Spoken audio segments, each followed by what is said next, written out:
Welcome to Forever Exiled. I'm Justin, AK Tags. And I'm Tyler, Wrecker of Days.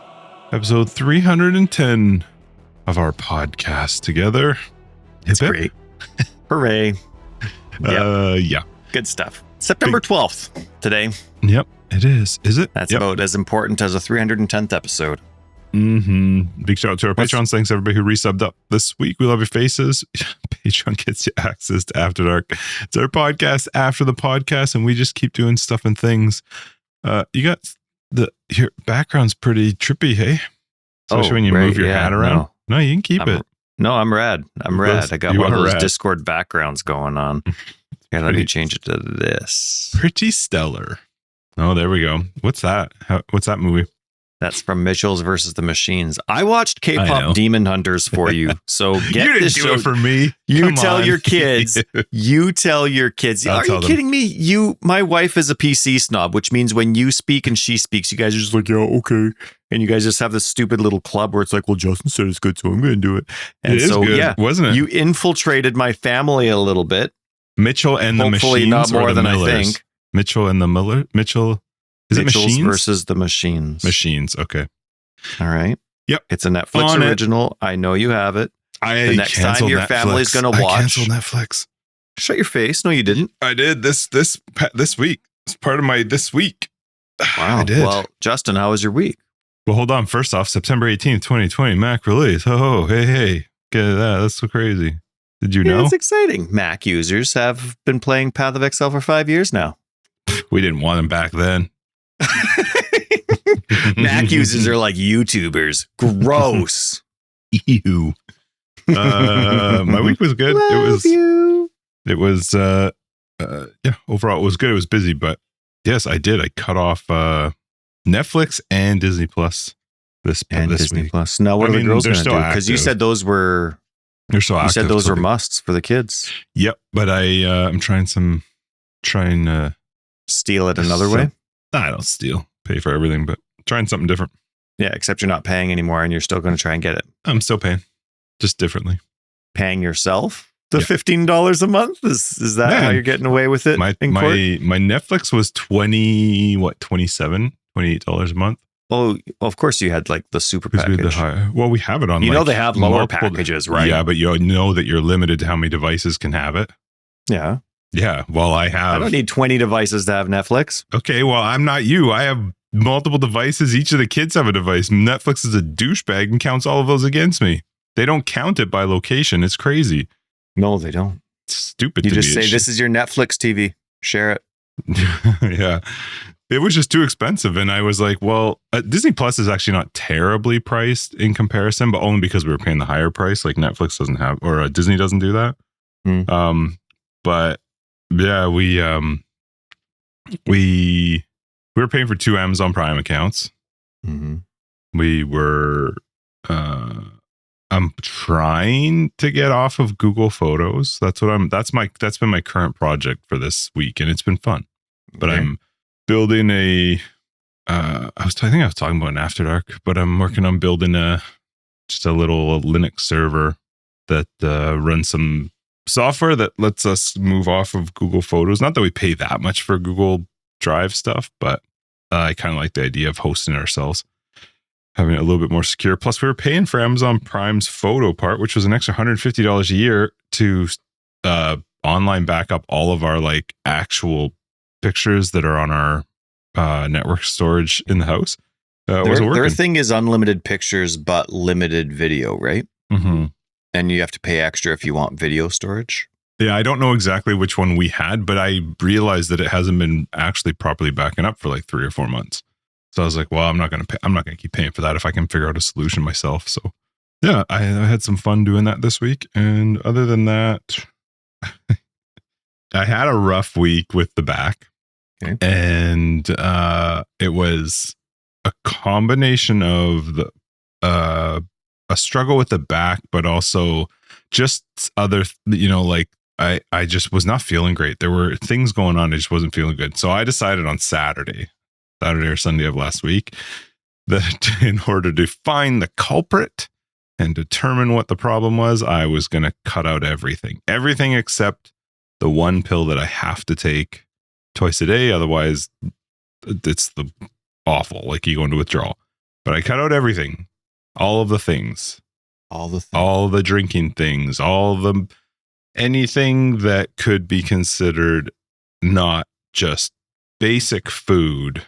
I cut it out. Drinking, nicotine, pills, everything, all of it. That was a terrible decision to just go like, I'll stop it all. So I have spent most of this week in a cold sweat. Okay. Yep. Well, you were on a lot. Yeah. So I'm doing okay. I'm doing okay. Did you stick with it? I mean, no, like the going cold turkey just wasn't working for me. Trying to cut out everything. So I have a lot. Yeah. I'd like an idiot. The one that I thought like, well, this is the easiest for me to just not take was the pain medication. That was really, really quite stupid. But yeah, I mean, I have done actually surprisingly well, but massive struggle through this week. So yeah, it's been a week. It's been, overall it's good.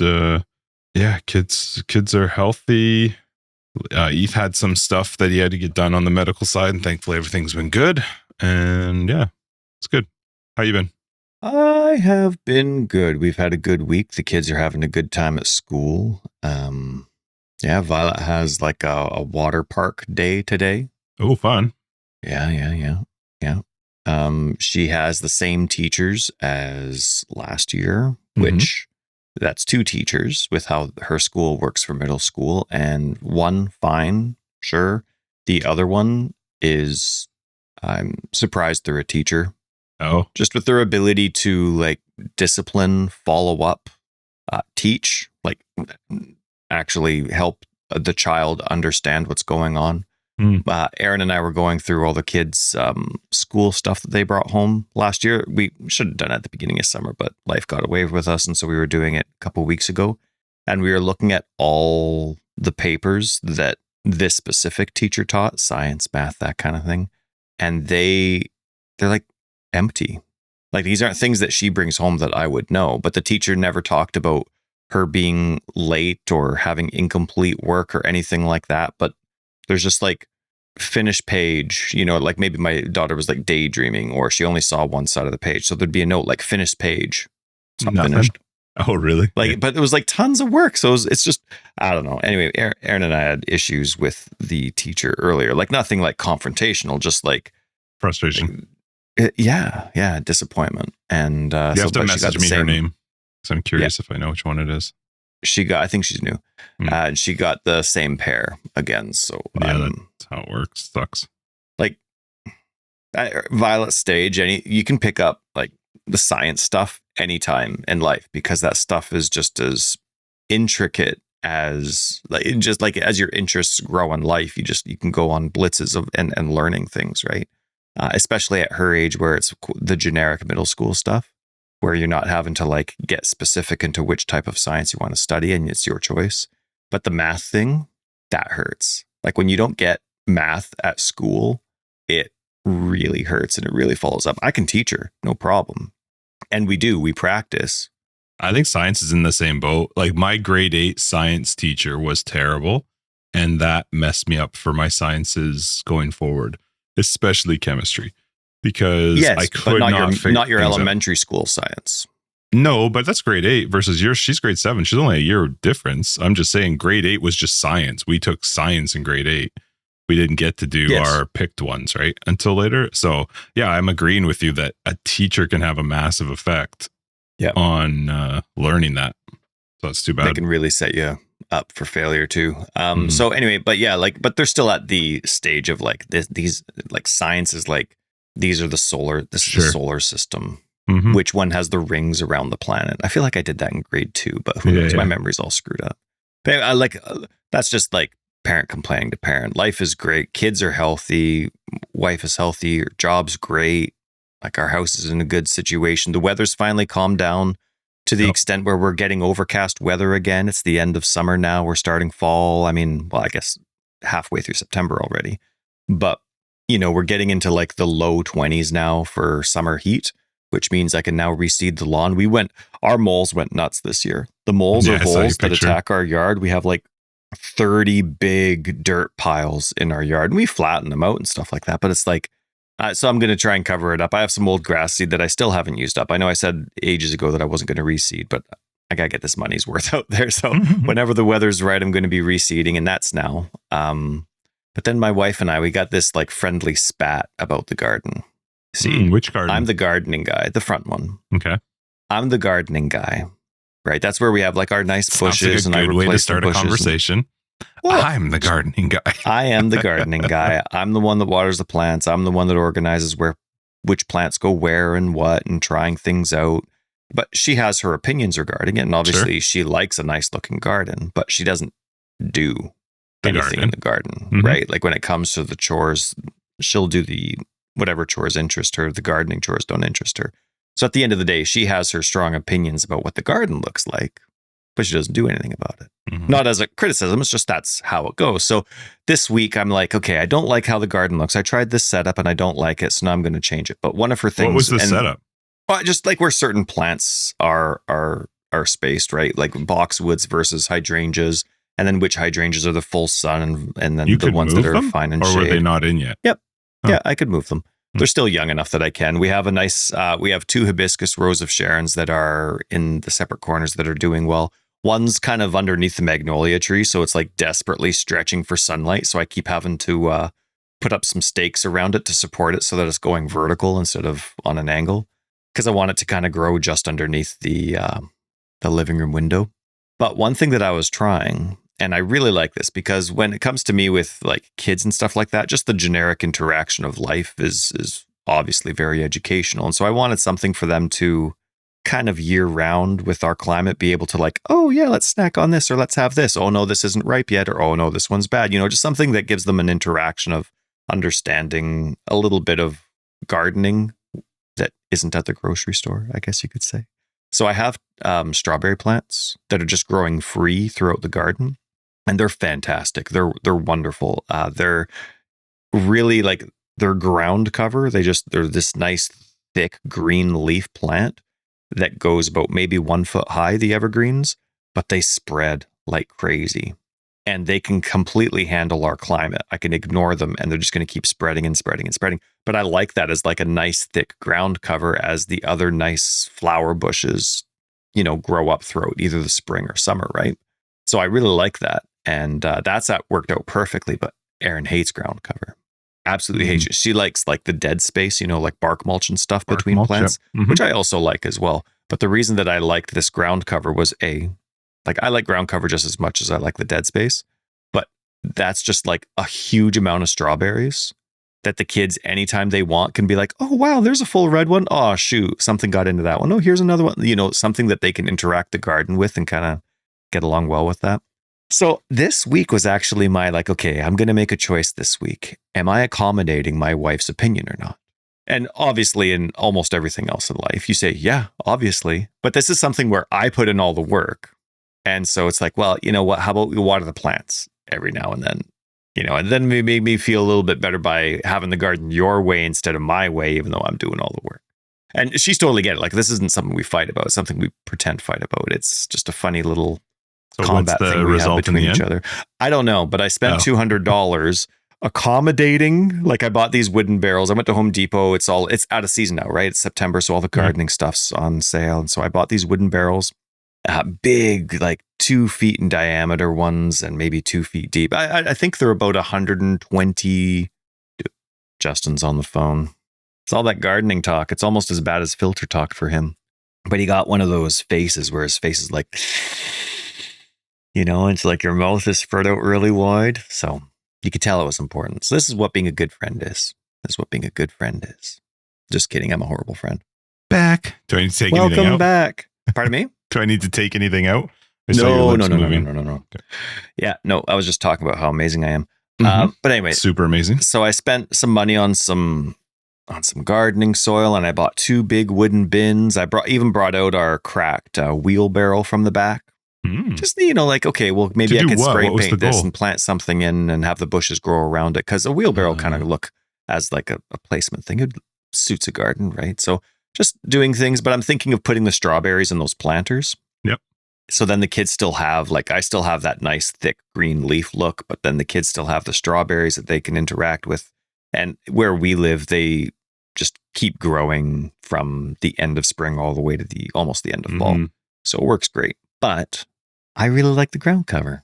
And I would be getting rid of a lot. It is spread a lot. I'd be getting rid of a lot of strawberries. So I'm still having that tough thing. But then that's coupled with... Where do you have this ground cover? Because that's not the front. Yeah, it is. But unfortunately, right now, there's been a lot of other plants that have just popped up out of nowhere. I can show you the next time you stop by. Like on the right side of the driveway? Yeah, like on that? On the entrance I've not side. even noticed it. Huh. Yeah, I'll show you. If you have time for lunch or something this week, I'll show you when you come get me. Because wait, hey Just, okay, hey people, listen to this. This is you're gonna hear it. Hey Just. No. Next time we go out for lunch, can I pick you up? No. Justin has to maybe.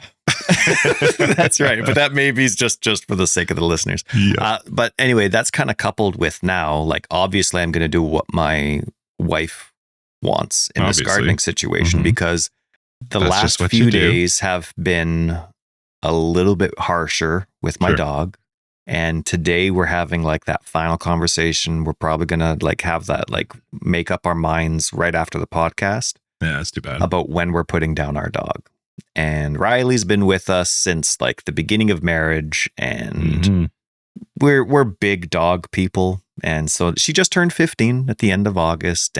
But it's just at that place now where and it's tough because it's not like she's dying in her sleep. Her mind is still totally there. It's just the functionality parts now at that edge where it's like, okay, she's just got to go. And of course, we're two different people making the choice. We're pretty much on the same page, but the choice is kind of like now, okay, well, it's not a rush because it's not like a suffering thing. It's, I don't want to be gross with it, but it's a consonance thing. But now it's like, okay, well, we could, do that by the end of today or tomorrow morning, or we could wait until like her little set of work days is off and on Tuesday and kind of tolerate it for the weekend for a longer goodbye. But tough choice. Sucks, but now because we're doing that and I have to do the garden stuff now, right? Just because of timing. Garden stuff is all about timing, right? If I wait, then I got to wait until springtime.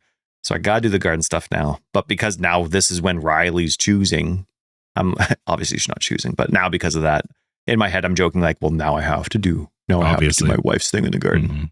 So anyway, that's too bad. Awesome week. Great week. Nothing to complain about, but for anybody that's a dog lover out there, it'll be a heavy little bit for us coming up. Yeah, that stinks. Yeah, it's all right. But thank you for being so accommodating this morning. I appreciate it. Always. All right. Path of Exile. I have heard of it. Yeah. Actually, my wife and I, we played a bit this week. Even our date night, she was into PoE too. And she's like, hey, cool. Would you, instead of like watching something and cuddling, could we be in separate rooms and complain about the beta? Because even if like when you get excited about something, anytime you're playing a game, all of a sudden, it's so stupid. And, that's kind of like how half your night's going to go when you're playing co-op. But that she's been excited enough about Path of Exile too, that's what she wanted to do. And I was totally fine with it. And it's funny, every time somebody levels up, I think of you.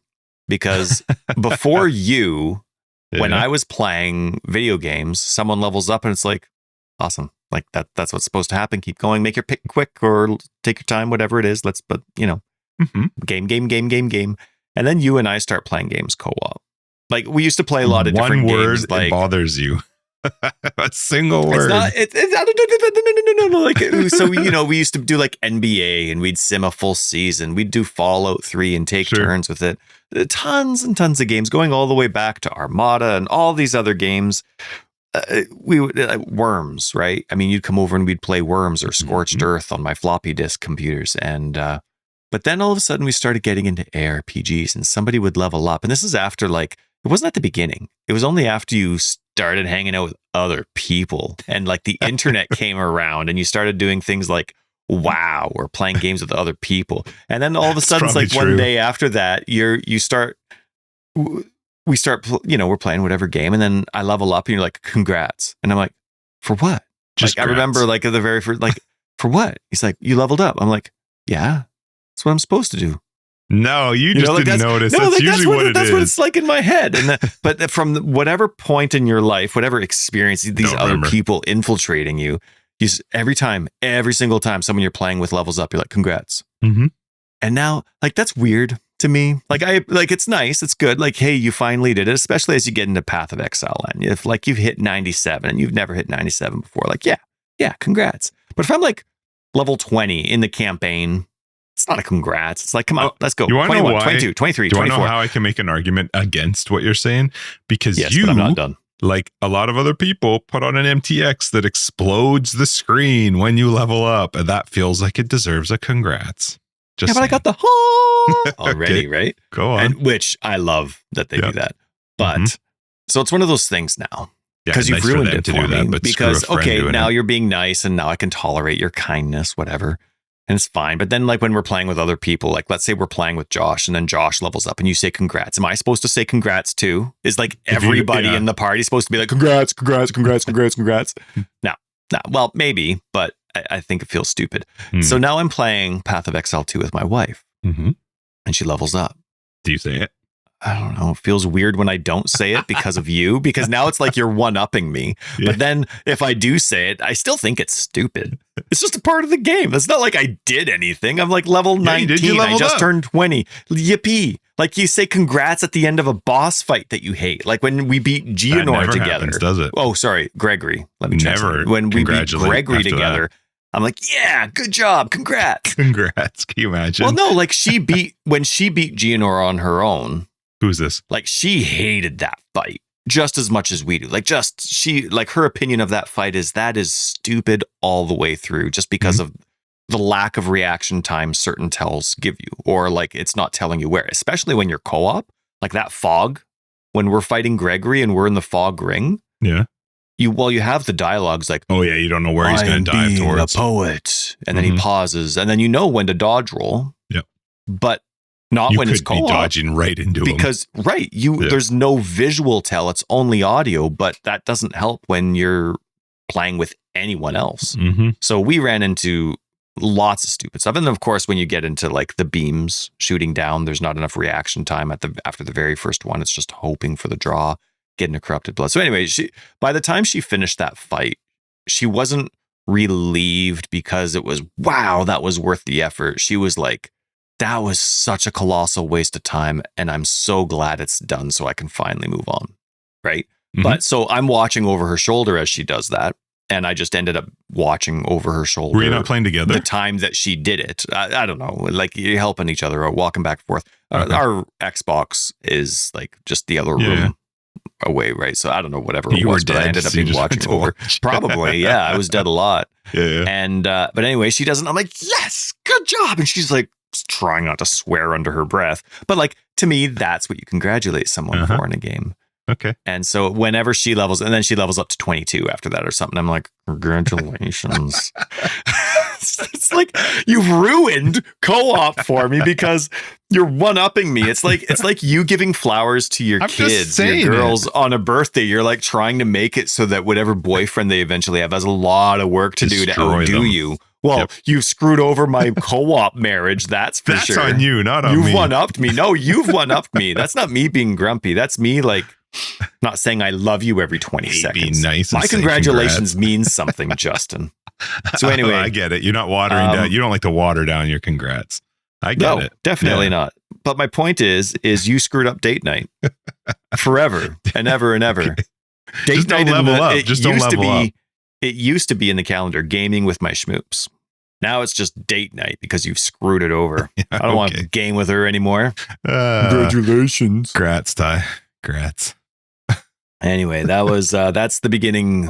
That's the segue from how my week was and our week was to Path of Exile talk. Yes. Nicely done. So anyway, this week in PoE was a big deal for us, though. Did you unplug your second monitor, by the way? Way to check things off. No, it's not even the thing that's doing it. So I'm not doing it anymore. Giving up. Well, can we get rid of it then? Yeah, do it. I don't even read it anyway. Oh, apparently. Gosh, she's such a tit. Okay, so this week, PoE, there's Stash Tab sale. Cool. Yeah, and then in Path of Exile 1 news, they just had the expansion timeline. I did think this was funny, though. Well, I'm not trying to be Yeah, you do your thing.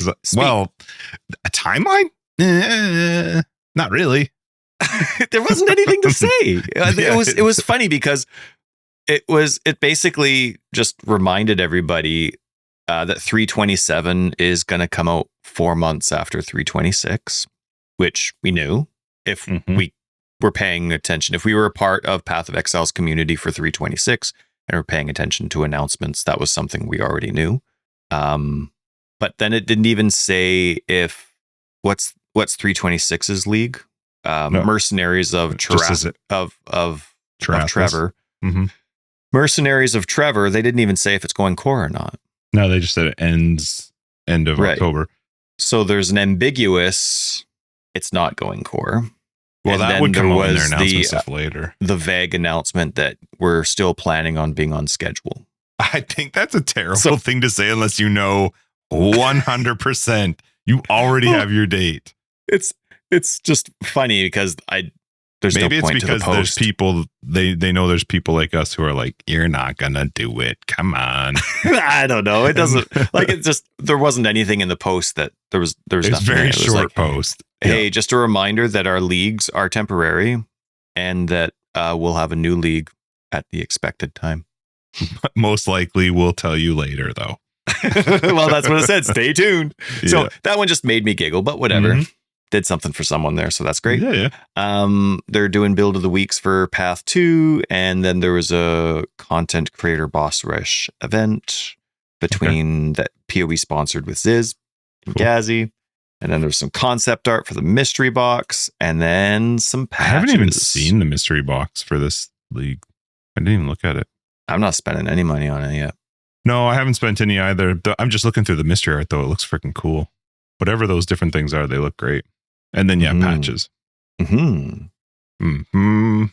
So a couple of the hot fixes before the big patch, because the big 0.3.0C patch came out, and that came out out of nowhere. But that was a big deal, probably as a result of what your request was. But still, they came out with a lot of things that coupled with it. But one thing that happened before that was they reduced a lot of lingering damage effects. Most notably with Abyss monsters, but there was a lot of other monsters they mentioned with which I don't know the names of every monster, and I very rarely even pay attention to the monsters that I hate. Some I hate so much, like the River Hag, that I actually know the name of the monster. But when they say like this base type monster I know. has this reduced, like I don't expect them to do it any differently unless they're going to say like this monster in this map in this act. Like I don't expect them to do that. So it's not a criticism, but when they say, yeah, wouldn't that be nice, right? You know what? Not a bad idea if you update your form system. But when they say the base type, I'm like, I don't know who that is, but I really hope it's the enemy that I hate currently, or that group of enemies that can spawn. But a lot of the Abyss ones were changed, the lingering effects that stay on the ground. I'm still of the camp where, like, when you choose to reduce the duration of these, that's the time where you think, why don't they just disappear when the enemy dies? They're just not going to give up on that. They just aren't. But they have with other things. There's a lot of other, like, rare modifiers where they've been trying to get rid of the on-death effect, so to speak. And a lot of the times when you and I are talking, we don't mean like specifically damage that happens because they died. It's damage that happens after death. So I guess we should stop saying, in case they're actually taking it too literally, it's not on death effects, it's post-death damage, right? That's the time. Like you would hope, like if it's not just one person being like, yeah, you know what, that's too long, reduce that by 50%. If it's not that kind of decision making, if it's a decision you're actually making around a table with people, the conversation of after death damage probably comes up. They have this weird idea that it needs to be in the game. There have been conversations with them in the past where somehow there's value to it. And I can't remember what it was specifically that it was either Mark or Chris or Jonathan said, but they had this like idea of why they keep it in the game to I don't remember if it was to slow it down or I can't remember. I honestly can't remember what it was, but I just remember thinking that's stupid. I mean, I just disagree. I don't like it. So, I mean, shortening the length is fine, but how about just zilch it? Yeah, I'm on that page too. Thanks for splitting it in half, but Getting rid of it completely would be where the fun per hour is, right? I don't know that you would even barely notice cutting it in half. I'm not sure that would be a noticeable. You'd be like, oh, thank goodness they changed this, because you'd still be pissed off that it's happening. I'm still staring at my health bar more than I'm actually staring at the gameplay screen, because these things are coupled. And sure, in an environment where you want it to look realistic, I get the idea that things need to, like, blood is going to be dark red and the castle is dark, so it's going to be tough to see. But there still needs to be, like, because I still think visual clarity needs to improve substantially on some of these areas, because a lot of the colors just blend together and you can't tell one thing from another. But a lot of the times I'm staring at my HUD and not my gameplay.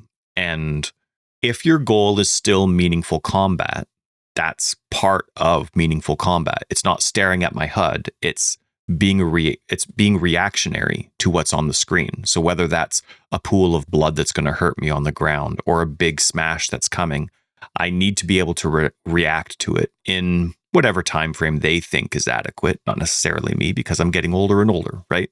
So there's going to be a time where the game outgrows me and I can't play it anymore. But I don't think I'm there yet, because I wasn't the one with dodge roll problems. But meaningful combat is reactionary combat.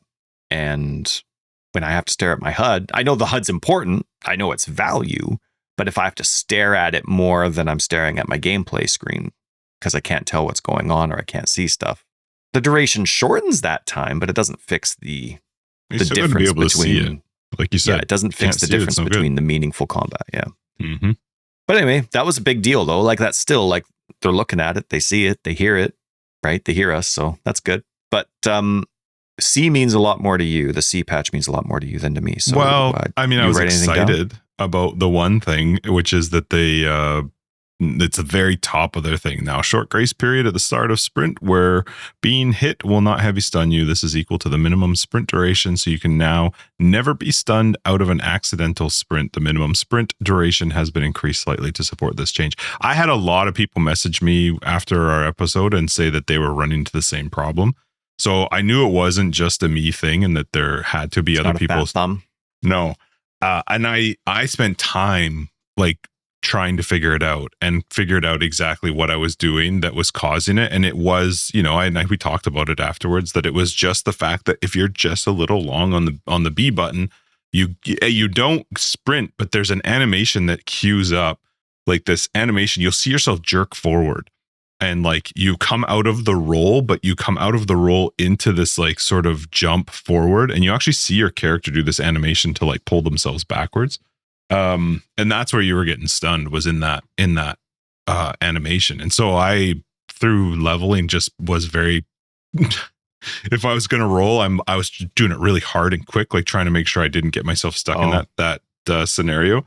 So it wasn't the most comfortable way of leveling. That being said, on my Deadeye, which is where I was originally having the problem, because it was when the game first came out, or the league.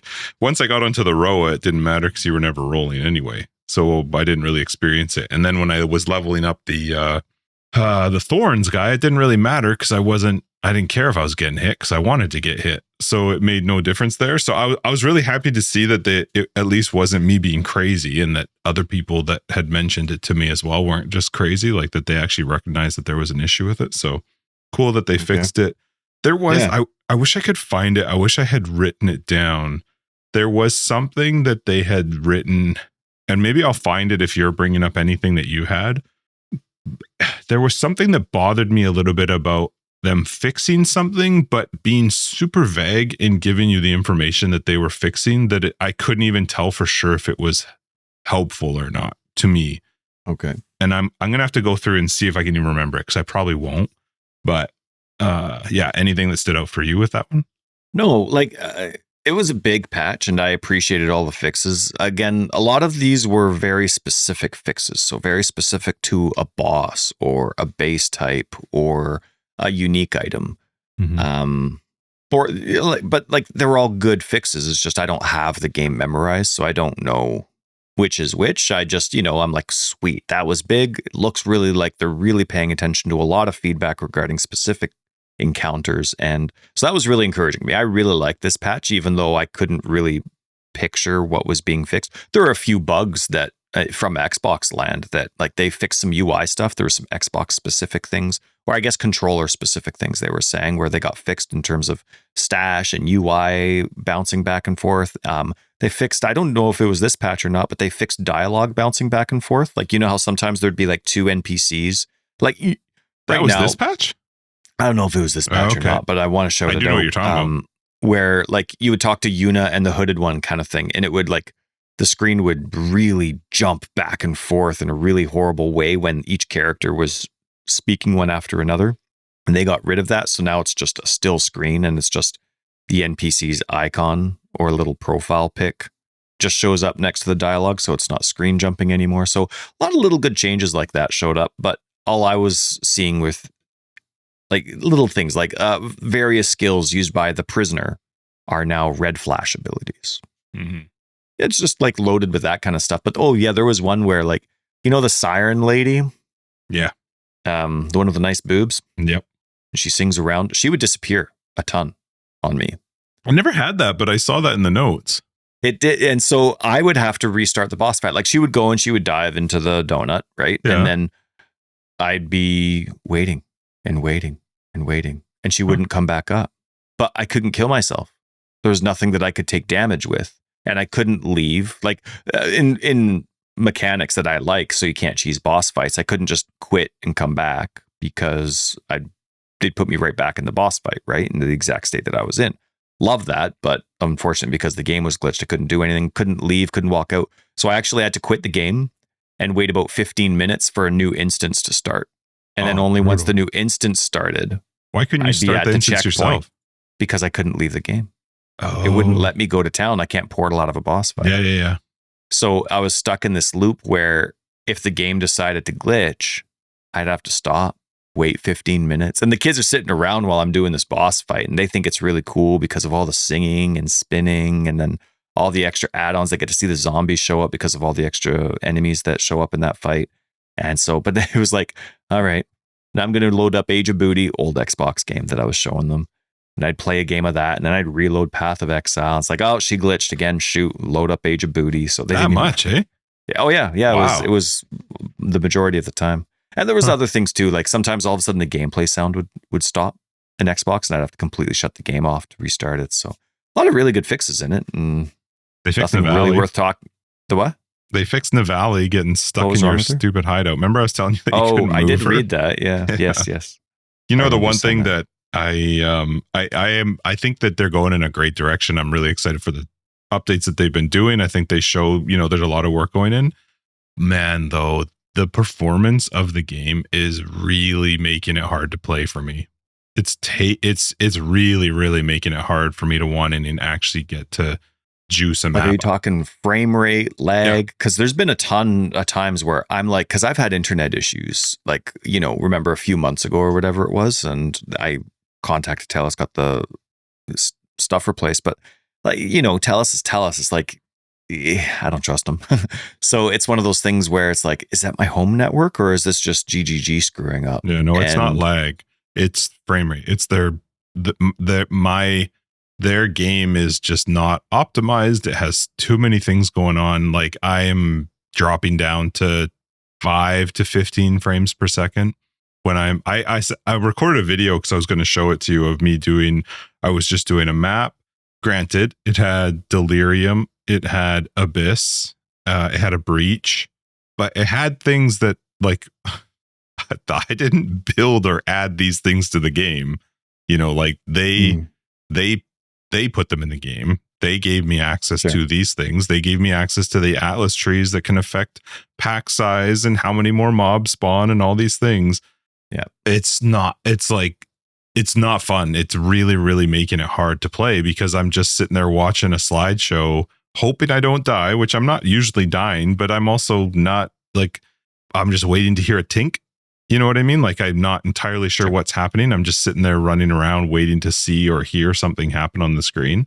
So I saw that they did a lot of like client crashes and instant crashes, but they have to get a handle on this because Path of Exile 1 went down the same road where too much stuff just started getting added in. And I have a strong machine and I've seen people that are struggling because they don't have a strong machine. And what are they supposed to do in endgame? Like you're just you can't play it if you do that. So you have to make your game for the weakest product that you're making it available on. As far as I know, comparing the PS5 to the Xbox Series S, which is the weaker of the two Xboxes, as far as I know, the Xbox Series S is the weakest of machines.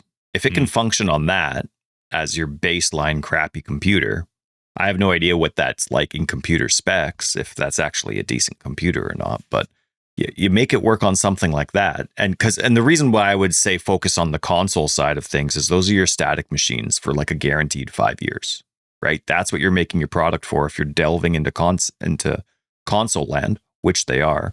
So it's just, you make it for the worst console that you're making it for, and then make that your minimum PC spec requirements. But it needs to work. It needs to function. Like that needs to be your threshold, in my opinion. And then it is frustrating. I ran into the same stuff even on my best console, on the Series X, which is a decent one. Erin was running into problems too. Most of her issues weren't laggy like that though, or frame ratey. It was all crashes, but those will get fixed in time. But yeah, it is tough. It is tough.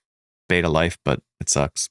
I played my Thorns guy for a bit this week and like got him to level 80, and then I was going to try and get him further, but Path of Exile 2 is a really tough game to try and build a build around getting hit, where you want to get hit and where you can't do damage until after you get hit. Like you're not in the process of doing damage while you're getting hit. So it got not fun. I couldn't find a balance of like being able to survive hits and recover after those hits if you're getting a bunch of them at once.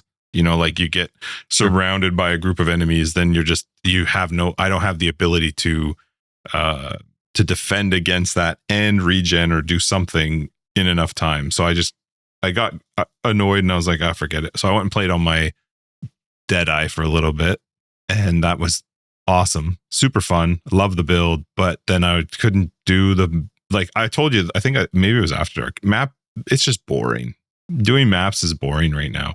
Like there's nothing to aim towards. There's not really, there's nothing for, I just don't have a direction because I've kind of done the stuff, and that's fine. More stuff will come out in endgame later on. And thankfully there's other things that you could do in endgame if you're wanting to just mess around. But the frame rate was killing it because doing the really fun juiced up maps, I was like, I would rather go play another game than hope I get a divine drop while watching a slideshow of whatever. And then I saw people chatting in Discord, and I saw Sid, who anytime Sid says something, I'm always like, okay, let me check this out. Let me read what you're talking about.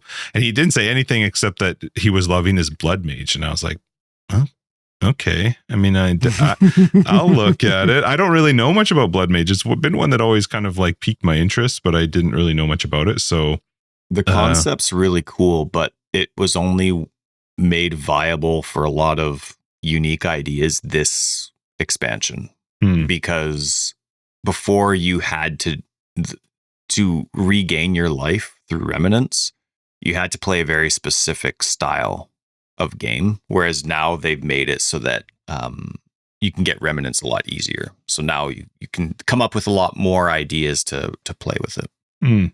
Well, I didn't know enough about it or know a direction, obviously, of how to play it. So I went and looked online to see what other people were playing with it. So I'm currently just trying to go through and put one together. And the idea behind it is cool. I'm still only just starting Act 4 on this character.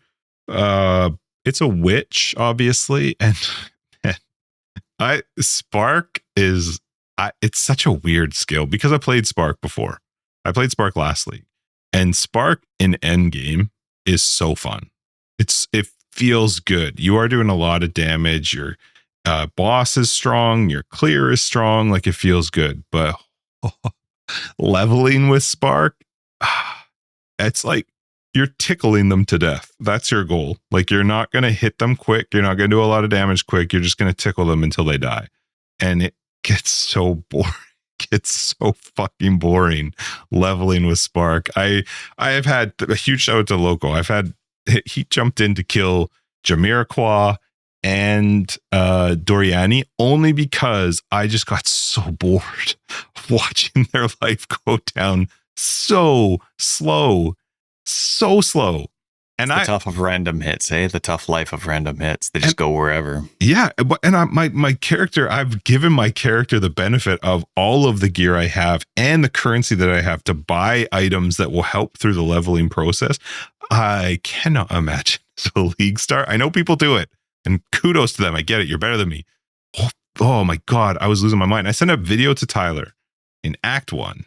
I'm on my Spark Witch. There is a mob which it is for me on par with the Hag, River Hag. In Act 1, it's in the when you go down to fight Draven and Diana or whatever the two people are in the crypts. There's a boss. There's a mob that holds a big shield, and this base mob type, when you hit it, it fires back this like magical, chaosy. Who knows what kind of damage, physical, could be, you never know, spiritual, raging spirit at you. And it's every time it's hit. And it every time always hits a ranged character. Yeah. Every time. Yes. Like I'm in Act 1. What do you want Act me 1 to do? I am doing ranged. I have no other. What do I have like to you beat can't this even move. You can't move. They put you in a tiny area. Mob, you have to teleport back to town. Hope you have another skill kicking around. Switch from your bow. Bring out a spear or something. I don't know. Anything you hit it with, you go and buy throw back at you. It's crazy. Well, here the thing is skipping an enemy shouldn't be what the user wants to do. But when I was doing now, I haven't done any projectiles this league with my character that I'm doing, but with the other ones that I've done, I've come into the same situation with that. And so what did I do on my way to those two bosses in the crypts? I just ran past them. I know, and I just didn't. That's not meaningful. Like, you have to think about what the user's situation is for all your basic types. Like, it's just one of those things. It's like having rezzers in like Clearfell. There's rezzers in Clearfell. F you gave me a twig to start off. Don't put rezzers here yet. I mean, in my opinion, never put rezzers, but like it's act 1. I was like, I'm going to send Tyler a video. I'm going to kill this stupid mob, and I barely killed it too. If you watch the video, I legit almost died. I saw your video. He died. I did one of those teary, laughy faces. Yeah, I'm sure. I don't remember, but I was so irritated because I'm like, this is.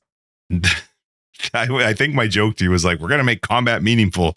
Nuh-uh. I'm running in a circle around a pole because this thing, every time I tickle it, fires the most crazy thing. Then you gave it volatile plants, and I don't remember what the third one was, but if it had healing, I was done. Oh, but that's funny. I'm currently trying to play the witch. I am struggling though because I'm not finding the game fun even now. Like, I'm doing the campaign for the third time. Thankfully, it's not as painful as having to do the campaign over twice. Act 3 is just an absolute drag. I was tracking my times on it, and it is bananas when you watch. Your time for Act 1 is good. My time for Act 1 in actual whatever, like in the world of fighting, was just about an hour. It took me just about an hour in Act 1. To kill Greg? Good for you. Yeah, to get Gregory down. That to me is a fair time to be in an act, especially if you're thinking that in the end it's going to be 6. And I'm not talking league launch first time. I'm talking you're talking my character's got movement speed and all the stuff to help it go faster. Then Act 2 is 2.5 hours. Act 3 is 3 hours. 3 hours. Like, it's not fun. It's not fun. I don't even know what else to say besides it's not fun. And what I'm really struggling with is like No Man's Sky just came out with an update. Space Engineers just came out with an update. I saw Borderlands 4 came out, which I'm not going to play because I heard it's not going well performance wise. But I'm really struggling with like, why I don't know what to do. Like, I want to play because I love the idea of loot. That's the best part about the ARPG, getting that loot, trying to build up your character. But the slog is just like. I tell you what you do. Tell me. You subscribe to Netflix and you watch Mitchell's versus the Machines. I don't need to subscribe to Netflix to do it, but I will watch it. Watch it. We'll see about that. I'll try and put it on tonight. Anyway, for After Dark, we can talk about it in After Dark. Mm-hmm. No, I hear you. I wasn't a fan of Act 4 was tough for me. Did you like it though? It's Are fine. you done it? I love the mute. Yeah, I'm done it. I'm in the interludes now. Nice. I think my build's really strong because there was a lot of where's this damage coming from in some of the really cool boss fights that I came across, and I love how many there are. I love the quote unquote Uber versions of bosses in the interludes. Mm-hmm. The music in King's March, I just love. So good, right? That nice. Oh, it is so good. It is so good. And it's just one of those, the campaign I just think needs a little bit more honing in all the acts. But Act 4, I think, took over from the method that campaigning is doing in the first 3 acts. There's still too much hopping around. There's still too much go talk. Like you can't skip stuff, which was so glorious in Path 1. If you knew where you were going in Path 1, you didn't have to talk to an NPC until you were finished everything, right? Complete all your quests, great. Now I can move on. Whereas now you have to check in with NPCs a lot, and there is so much dialogue. Like it would be nice if, and fine, like, you know, dialogue, story, all cool, but it would be nice if there was like a skip all button. Mm-hmm. Not skip, and then you start talking again because you hit A the whole time through. Right. Well, yes, but because the buttons for things were stupid in Path 1, A was never my skip button. It was always B, because A, they actually had, like, you know, when you're picking your bandits in Act 1, A was like one of the options to kill or save, and I'm like, that's stupid. So I got in the habit of hitting B, and it just exiting all the stuff, accepts everything anyway, except for, of course, the physical quest rewards like gems or something. So if they can get rid of if they can do like a skip all button, like if I can hold B on my controller to skip all the dialogue and just go straight to the accept quest or accept reward screen, that would be great. But in Act 4, there's a lot of, in terms of questing, there's a bunch of islands that you can travel to that aren't ready for you, right? It's like, oh yes, you can come here. Oh, but you can't go past. And so they'll have soldiers there, right? Blocking your way to the rest of the map. But there's 2 or 3 of those islands, and I'm fine, but I have to remember what those islands are, and there's a lot of islands. So I went back to islands that I already knew were dead ends, but I forgot which island I had been to or not, right? And so I go back to this island. Oh, I haven't been to this island yet. I'm like, oh, this is this stupid island. And I did that a few times for each of those islands. It's just like one of those things where it just drags it on, as opposed to from the map being like, nope, not yet. You know, if like when I went to go click and travel to them. But I know what you're talking about, because it will still let you go. Well, and then there's that one where you get the shark fin. Hold on, and to it's the shark not fin in the that, whole time. But that's the thing, though. Like, I don't like those ambiguous quests where it's like, hey, find a purpose for this, and then I have to hang on to like this 2x2 thing in my inventory, like for like go 10 levels. Yeah, I know. Right, but when I see that, when I get that, I expect it to be in the instance, maybe in the next instance, like, or the main town in that area. Yes, I do agree with not in a completely different area, like you can't even access. Right, like the Chittis Plum or something like that. You know what I mean? Even though that was even more direct. But like, I'm hanging on to the shark fin. I cleared that whole instance thinking that there might be something there. Me too. Actually surprised that it was supposed to be for a completely separate area. And then so I get the shark fin and I go into the next instance, like the next like combining area.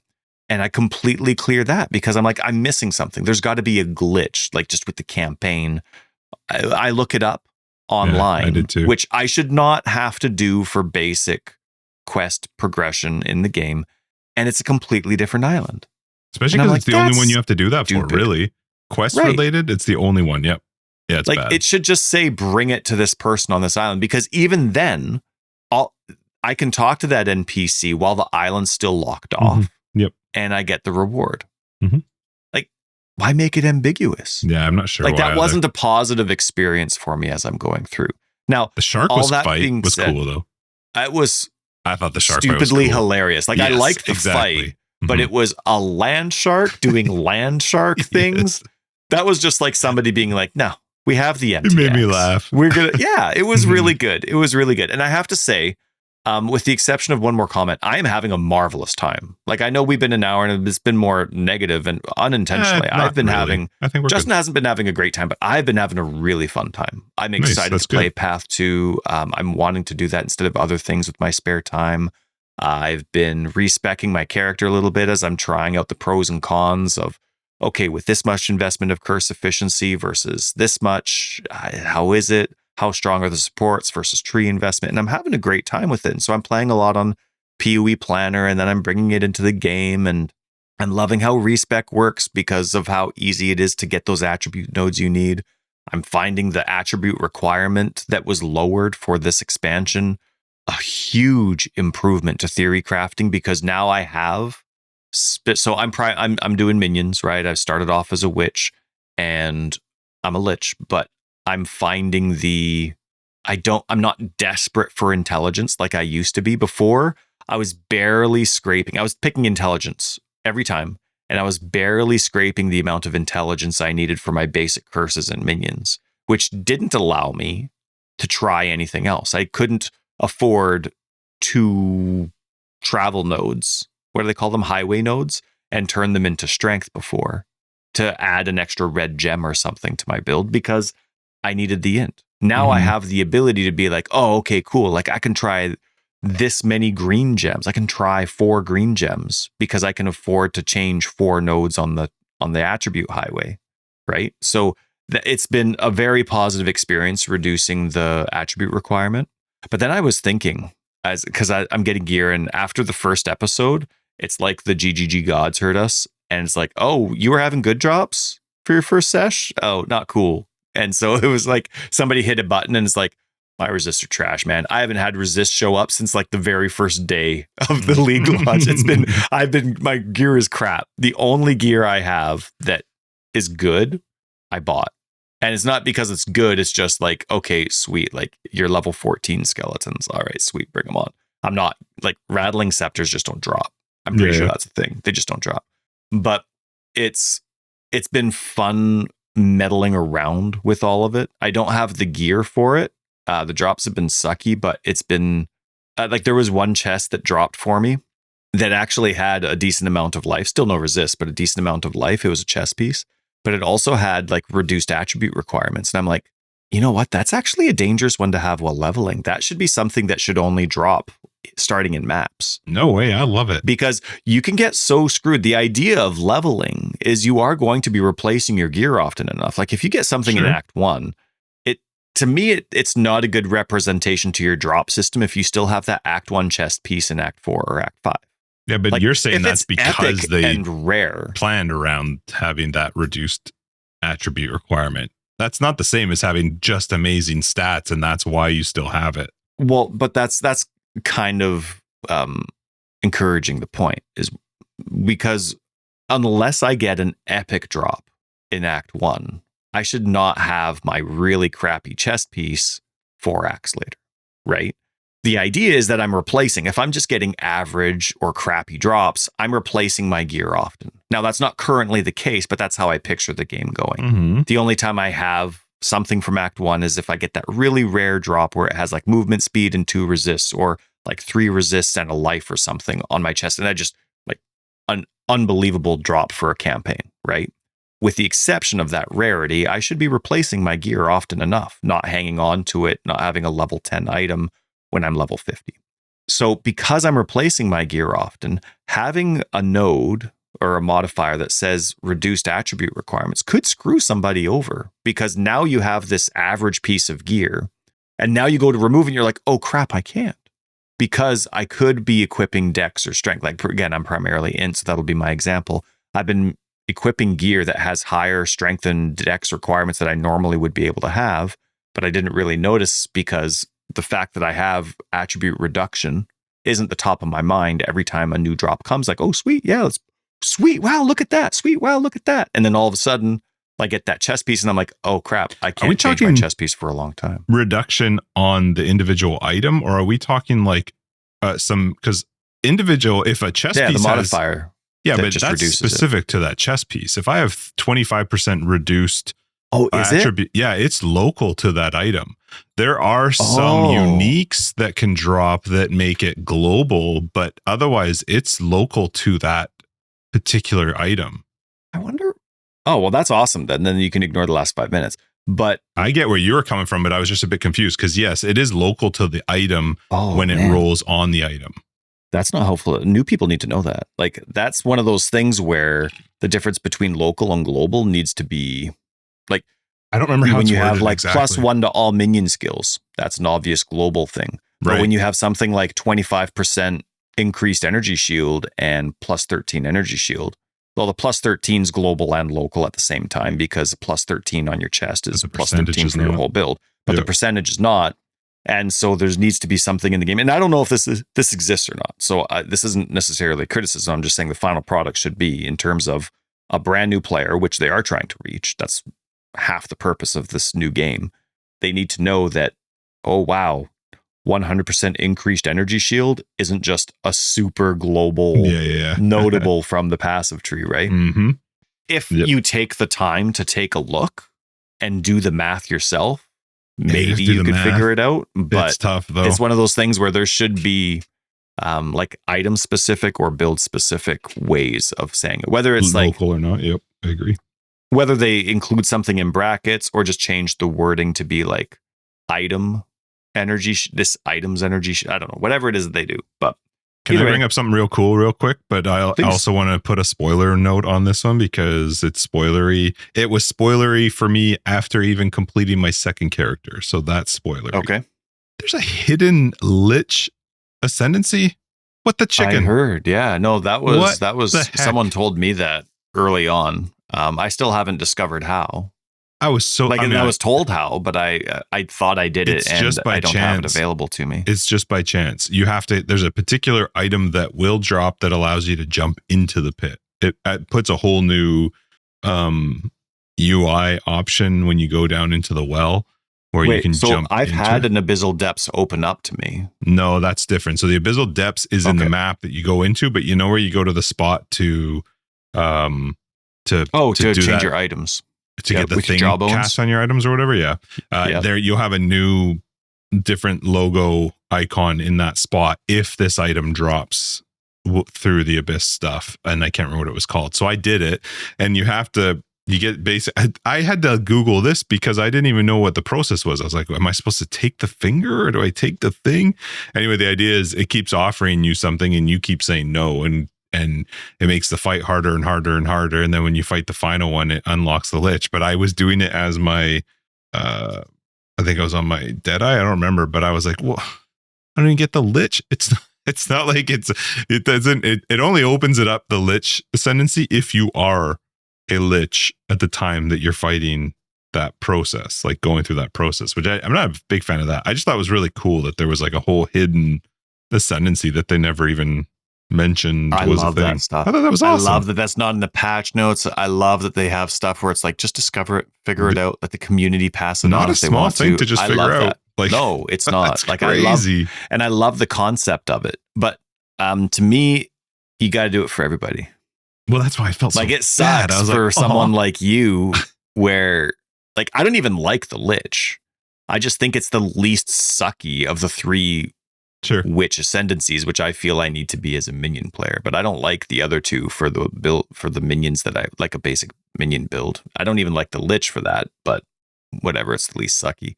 So to me, not a big deal because it just coincidentally ended up being my ascendancy. But that's like a crazy thing to do. Like, if you're going to do that, eventually you're going to have one alternate ascendancy for every ascendancy, and you have 36 ascendancies. Like, we're not talking like an alternate witch. No, it's not like a fourth alternate ascendancy that's not one of these three. Right. It's an alternate Lich. So are you going to eventually do all 36? There's no way. I think it's got to be cool because it somehow ties into the theme of Abyss. Like, that's the only reason. Maybe, but then it still kind of sucks. Like, if you're going to have a league where it's like, oh, this is only going to be cool for 3 ascendancies. You know what I mean? Like, I looked at it after I was told about it. I looked it up, and it's like, it's fine. Like, it's really cool for some. It's not going to work for my build, but it's cool for others. But and I love the idea of it. I just felt bad for, like, as soon as I heard it was only the Lich, I felt bad for people like yourself that, okay, neat. It was cool to find out about it, but I was like, well, okay, cool. I did it. My alternate Deadeye. Did I? It was in my head. I was like, well, is this like, what was the extra person in Path of Exile 1 that you unlock her once in Act 3 and then you have her forever? The Scion? Xena. The Scion. Yeah, the Scion. I was like, oh, maybe this is like the Scion. You just have to do it one time. No, I don't think it is. In another note, though, that is not as, I'm overly positive, I think, in general, but this week was a little bit not so positive. I had again, my wife was like, okay, guys, let's just let Dad get angry for a minute. I had my witch becoming a blood mage, having to do ascension with the second stage, which is the, what do you call it? What's that one called? The second one where you get the temple chaos? I don't know, whatever that one's called. Yep, that sounds good. Like some of the worst choices and options. And the thing that sucked is I did the first one through Temple or Sekima. Sekima can be relatively simplified the more you've played it by just putting in relics. Relics that give you a bunch of honor resistance makes it better. Not always better, because you can still end up with some absolutely trash options, but overall better. The Temple of Chaos. Fuck. Man, you're talking Act 2. Was Act 3 you're getting into those? Some of their options are just like, are you out of your mind? Oh, it's like, they're all so stupid. Don't, Justin, don't get me on how they think that any of these. Oh, I hate. It's not fun. It's not fun at all. The fun per hour is 0 when it comes to ascending, and it is so discouraging. Especially because you can want change to ascend. anything you want in the campaign. They could do everything we want them to do in terms of campaign length and re-leveling and all that kind of stuff. But if ascending still sucks, you know what? Ascending still sucks. It sucks to sit down and be like, I really don't want to do this, but I need to. Because you know what's going to happen? I'll turn on native vampires half the time. Like, I'll be thinking about my build, but I'll be playing a different game because there's just that one thing that is just so lame. I get people like it, but that's not the gameplay stuff that I turned this game on for. I play Path of Exile to play a build that I've created and I want to see if it works. What Trials of Sekima and the Trials of Chaos do, it's just this adds this completely absurd random element that it's not me playing my build. It's me tolerating this odd random environment to try and play my build. You know what I mean? A lot of times, all it's done to me is just suck it up and over level. Okay, fine. I really, really want to ascend. I think it's great. I'm super excited to do it, but I'll just do it when I'm 10 levels over top because, oh my God, I tried it. I think I got it on the 4th or 5th try, but I kept getting terrible combos. You only have to do 4. Like for me to do a whole floor, get out. I would never. Like if 4 of them was enough for me to be like, I don't know what to pick. Like you want me to make everything do 40% more damage, or do I want to have 40% less defense? That was my best option in one of them. 40% less defense. I was like, well, are you kidding? Well, how am I supposed to fight a boss? I'm already tickling every mob. And now you want me to, I had to fight the stupid tornado one. I had the tornado one. And remember I said last week, I was like, it's not as bad now that you can sprint. Well, until you throw fucking laser beams across the... Well, yeah, right? It's not... It doesn't work at all. The fights aren't designed... Like, the fights are stupid even without all that crap. Yeah. But then you throw in a stupid boss fight with all the random crap that's there. Yeah, it's not fun. Especially 2 floors worth. Well, Erin was trying to ascend. And her best ones ended up being like losing Sacred Water on room entry or whatever it is. Oh, this is the first ascension? Now they've tried Sacred Water to chugging honor. So when you try and replenish honor, you need a small amount of Sacred Water. You always did. But yeah, 5. You've always needed 5, but yeah. Okay. Well, now that's tied directly to crap. I can't heal. I got none. Like it's so, but like her other options were were ridiculous. Yeah, it sucks when the idea is like, I got to restart. Am I really, that's where I'm at? I need to right. I had one that it was like no energy shield, no evasion and something else. And I was like, okay. I mean, like if I'm lucky, one of those will be fine. But if I'm not, I'm done. The whole run's done. I don't know. I honestly think it's all stupid. And then when they add an Act 4 and I see the massive arena, which looks really cool, and there's some amazing areas. Cool zone though, right? When you have Act 4 show up and it's like, you see this big arena and you know it's coming. You know the MOBA's coming. You're like, man, I want to play my build. I want to level with my build. None of these three let me level with my build. It is weird to me. There was one area that when I'm like unlocking Navali and I'm going through that whole area and I'm looking for the Hall of the Dead. Yep. I ran into another one of those, like, it's not a glitch, but it's like, I guess you could say a design miscommunication. I don't know how to say it. Like, I meet Navali. I'm in this, like, I've been fighting and I've been fighting and I'm fighting him. And these areas are huge. I've been fighting and I've been fighting and in another area, fighting. And I finally get to Navali and I'm finally around this, like, all these waterfalls and statues around me. And I had this big, like, it's a big encounter. I'm finally there. And I have this, like, finalizing dialogue. And my quest still says, find the Hall of the Dead. And I'm like, I'm here. Like, I was talking about the dead with Navali on how she's like a little bit in this, in the dead world, a little bit in the living world. And she's talking to the dead and she's the communicator for the dead to me. Like, that the whole conversation said, yeah, you're in the Hall of the Dead. Like, I'm in this epic room. That's like the most phenomenal. Is it the one where you have to pray to the pool that's in the room? Because that's what gives you the bonus. That one gives you a passive bonus. I forget like which room was which, but like I'm talking to Navali and here I am. I'm having this epic conversation and the quest still says like find the Hall of the Dead. And I'm like, what do you mean? So eventually like I'm going and I'm like trying to click on all these extra totems. I go back to Navali. I'm exhausting dialogue. I go back to town. I come back in. I quit the game. I come back in. I'm like, I'm Hall of the Deading here. Like I forget which boss it is. It's not Hinakora. She's the mobile one, right? Or is it, maybe it is Hinakora. I don't know, whatever. Anyway, so I'm like, I'm Hall of the Deading here. Like I can't get any more Hall of the Dead. I'm talking to you. We just had this big conversation. Apparently, and so I eventually figured it out. There was like twice as much more map to go. And then there was another Hall of the Dead later on. But it was a weird encounter to have because the entire conversation I was having was like, yeah, you made it. The amount of time it took me to get there. Mm-hmm. And so it was just one of those other miscommunications where it would have been cool if I wasn't so confused. You know what I mean?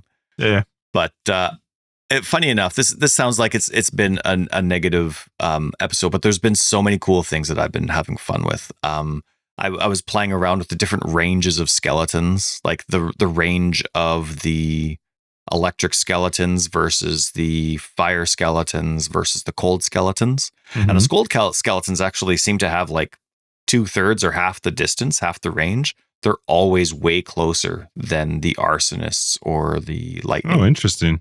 Yeah. So that was pretty interesting for me.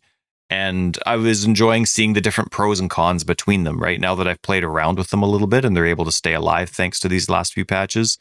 I like that the lightning skeletons, they have like a natural chain in their thing. So it helps a little bit with clearing, right? But of course you have the pros and cons of lightning damage possibly doing way less damage than a typical damage range, right?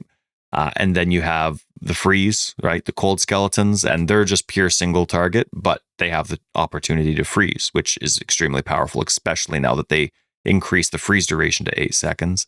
And then you have the arsonists, which have a natural AoE, which helps with clearing again. So I liked discovering the differences between them all now that they could stay alive and playing around with them and having enough spirit to play around with them. Yeah, it was good.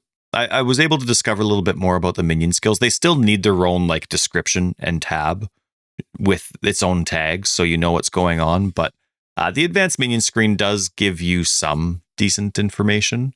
But it would be nice to know that information before I pick and use up one of my rare support gems, because they really don't, fall like rain in the campaign. Like you need to be really picky with them. And the only time if GGG's depending on using that advanced info screen for the skills, you already have to make your choice by then and then see what the changes are. You know what I mean? And that's not as intuitive. Like I need to know the generic changes ahead of time, like for my decision making, not post decision making.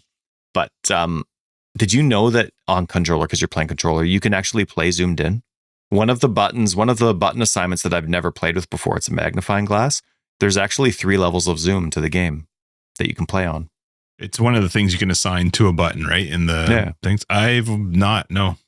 I've never maybe I used did it because in the first one, and I was like, oh, it makes you sick because you can actually move around. Yeah. Oh. And I mean, Act 4 didn't get the same memo as the other acts. GGG was caring about off-screen damage originally when the game was released, and patches after that, fixing things from off-screen. Act 4 and Abyss Monsters didn't get that memo. So imagine playing zoomed in even more. No, Abyss is bad, but imagine playing now. Well, Act 4 had a lot of in interlude Did ones you find it too. Really? Huh. Yeah, but it's one of those things where, oh shoot, what was I talking about? Oh yeah, camera zoom. If it's bad on the most zoomed out, imagine trying to play zoomed in just so you can see your cool character. Oh, that would be nuts. When you get to maps, go and do your first tower and watch what happens now when you activate the beacon. You know, you activate the beacon at the top of the tower. Like when you're doing a tower map, you have to activate the beacon. Just, you should see what happens. It zooms to a crazy level. And in or out? Out. And it stays zoomed out. So you won't like this at all. If you happen to do it and you just do it as you come across, then you still want to go clear the rest of your map. As you run away from the beacon, it will stay zoomed out, but it almost has like a circle, an invisible circle around the beacon where it will zoom back out. So as you run away from it, once you pass that circle, it'll do this like zoom back into your person, which is a little bit jaunting first, right? It's not a very smooth one. But if you just so happen, because you love to follow the right, that if the land maybe fits into that circle of where that beacon was, all of a sudden it zooms back out and you're fighting mobs like 4 or 5 times zoomed back. So I need a waterproof keyboard then, is what you're saying, right? Until so you zoom back in and you puke because it's interesting. Well, I got excited when I saw the magnifying glass and I read the description. I'm like, what? So I'm like changing the angle. I'm like, it's zooming in. So I'm like quickly like going through the rest of the options. So maybe there was like a zoom out, you know, like the default was in the middle. And I was like, so I was a little disappointed there because obviously I'm not going to zoom in a game like this. But can you imagine if they added that without telling, just like as a, just to talk, if you can find it, but if you can find it, don't tell people.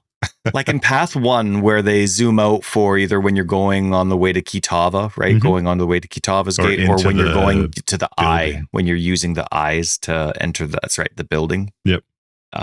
Yeah, that's the zoom out level I want for everything. Mm-hmm. Everything. They have it in some spots in PoE 2 too. Like when you go to the Titan area, when you're in the Titan area, when you go to activate the 3 different things as well as the main zone, it zooms out a bit. Mm-hmm. It doesn't stay like that. No. Anyway, I have been having fun with my minions. It's nice to stay alive. It's nice to do damage. It's nice to not be an idiot for not playing minions a specific way, but that the archetype is actually playable. You know what I mean? And just in a default way. You know what I mean? Not having to know the ins and outs or use a specific skill combined with this skill to make it work. Like it's nice to see posts like, hey, yeah, like I'm what was it? Papa Pratt, I saw using frost mages, just a whole bunch of them. Camille messages, tweets about using just a whole bunch of snipers. Awesome, right? I see a value in minion instability, and the arsonists have been doing great for me. Like, it's just nice to see it all.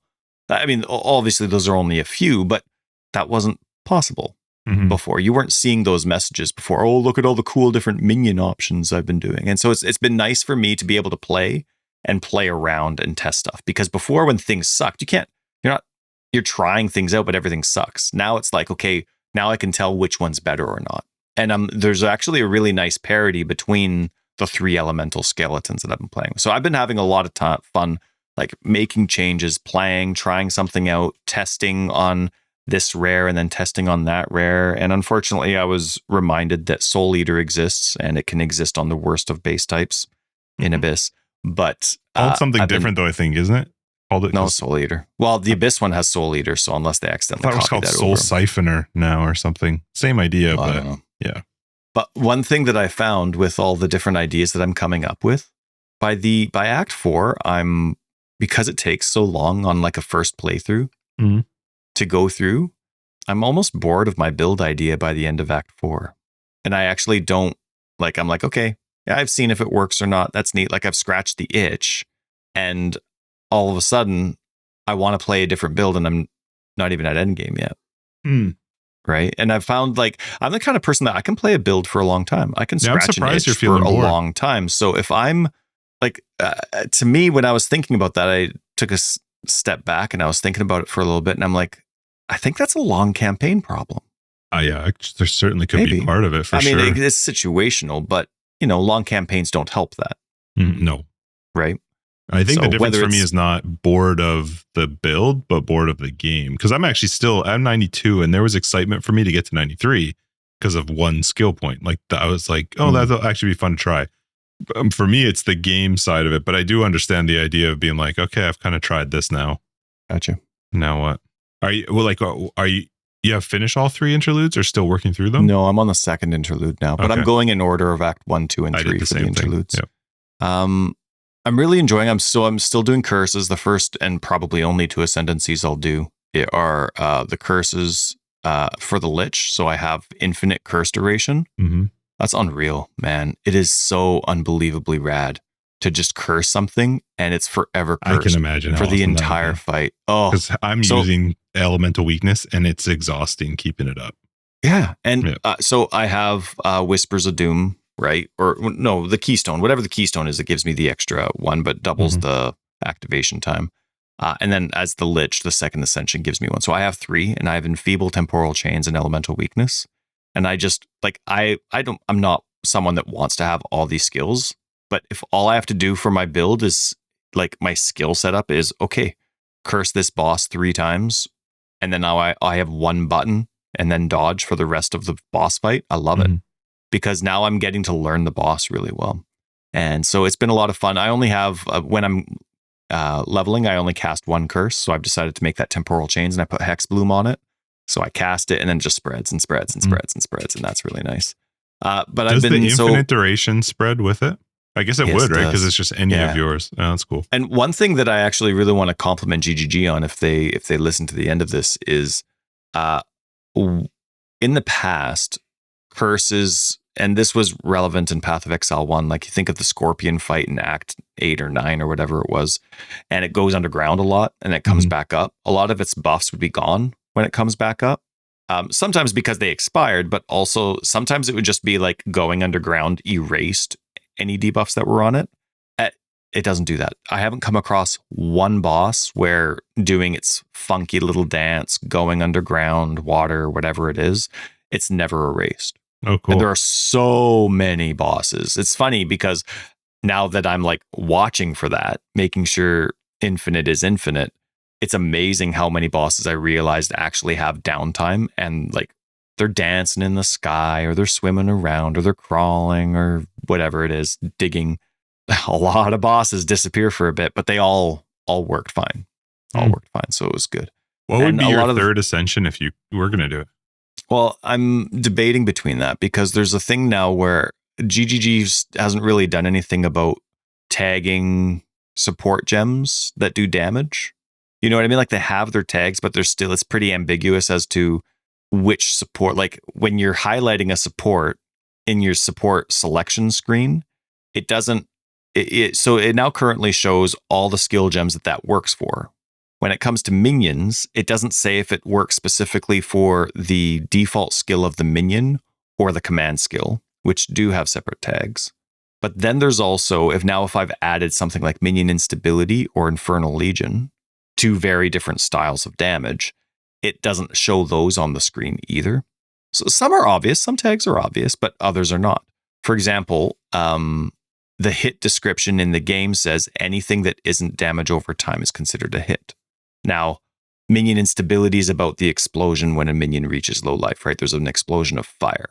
Well, explosion doesn't have something that you can highlight in the gem description, right? You can't push down on the right stick and then get a definition for explosion. I assume an explosion hits, but there's nothing in the game that tells me that it does or doesn't. Fire Pen is available for my skill, but like that could be for the command, that could be for the default attack, that could be for minion instability. But Fire Pen does not work on Ignite, but I have Infernal Legion there too. You know what I mean? So there's just that aspect is missing in the game. So I don't know if going the Unholy Might route for the Lich would be valuable for a minion instability build. I assume yes, but I don't know yes. Right? Minion like having Unholy Might, 33% of all damage types counting as chaos damage would be awesome. So one thing that I've been bouncing back and forth between is investment into like maxing out minion survivability and curses, or cutting back on that a bit and then going into like full energy shield with just minion instability. Minion instability requires a lot less nodes because you don't have to worry about minion survivability. Whereas if I'm switching over to having something like Arsonist, like persistent minions staying persistent and alive, that eats up a lot more investment. So I've been bouncing back and forth between accommodating persistent minions, or if I go to just minion instability, then I can have both strong curses, minion instability, but then also the addition of a decent amount of energy shield. So I've been bouncing around between all of that.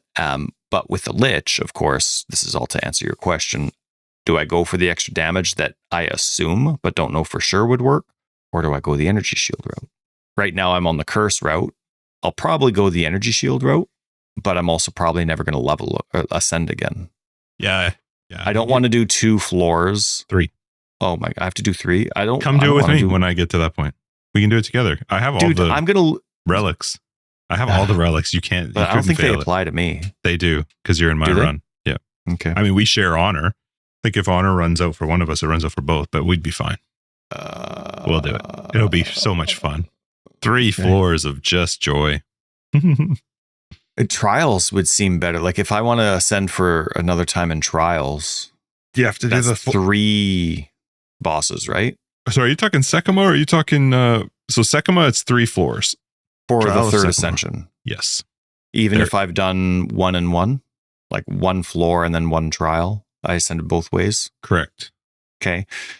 So if I wanted to level through the Trials of Chaos, that means I would have to do 3 bosses to get my third ascension. So the worst part about the Temple of Chaos, which is the one where you have to do all the challenges or whatever, is that I have not seen one that is the same representation for your third ascendancy. So there's not one where it's like, oh, do 7 rooms, or oh, do 10. You can do the full tier one, but otherwise, yeah, you have to do Trial of Sekima. I don't know how to do it through Temple of Chaos. Trial of Sekima is easy though once you have the things. It's annoying because it's still 3 floors and you're hoping you don't get a terrible roll into a room, but they're usually pretty easy to manage. I don't know how you do it through Temple of Chaos, because there's none that drop that are at your level that will say that they will give you your ascendancy points. It was driving me crazy that I couldn't find it, because I ended up having to do Temple of Sekima on a fucking Thorns character. I had to do 3 floors as a character that needs to take damage to do damage. It was awesome. I did it though, and the only reason I was able to do it was because of those relics and blocking. So if I can do it on a character that needs to take damage to do damage, you and I can do it just fine, and way faster, because it probably took me an hour.